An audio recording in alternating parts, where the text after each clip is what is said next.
მოგესალმებით, მივესალმები ჟურნალისტებს, აპარატის თანამშრომლებს.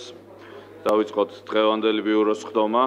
დღეს არის 23 ივლისი, მოგეხსენებათ, რომ ეს რიგგარეშე ბიუროს ხდომაა და ამ ბიუროს ხდომის მოწვევის მიზეზია ის სტიქიური უბედურება, რომელიც დატრიალდა საქართველოს რამდენიმე რეგიონში, მათ შორის ყველაზე მეტად დაზარალდა კახეთის რეგიონი. იცით, რომ მთელი ამ დღეების განმავლობაში ძალიან ინტენსიური აღდგენითი და სარეაბილიტაციო სამუშაოები მიმდინარეობს.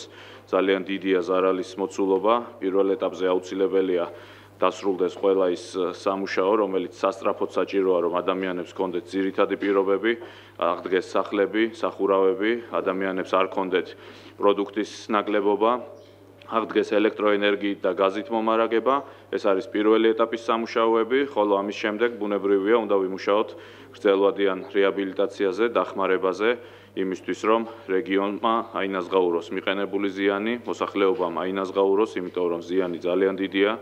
ფაქტიურად მთელი მოსავალი დაკარგა რამდენიმე რაიონის მოსახლეობამ და შესაბამისად მთავრობის და ხელისუფლების ამოცანაა მაქსიმალურად დავეხმაროთ ხალხს. აქედან გამომდინარე დადგა საბიუჯეტო ცვლილებების საუცილებლობა.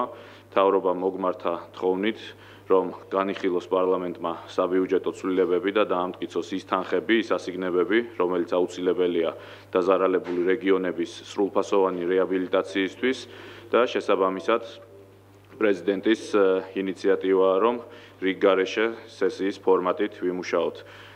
ბიუჯეტის პროექტი შემოსულია, ჩვენ კიდევ ვისაუბრებთ გრაფიკზე და შევთანხმდებით ერთ ხდომაზე. ამ ხდომის განმავლობაში ჩვენ დავამტკიცებთ წარმოდგენილ საბიუჯეტო ცვლილებებს.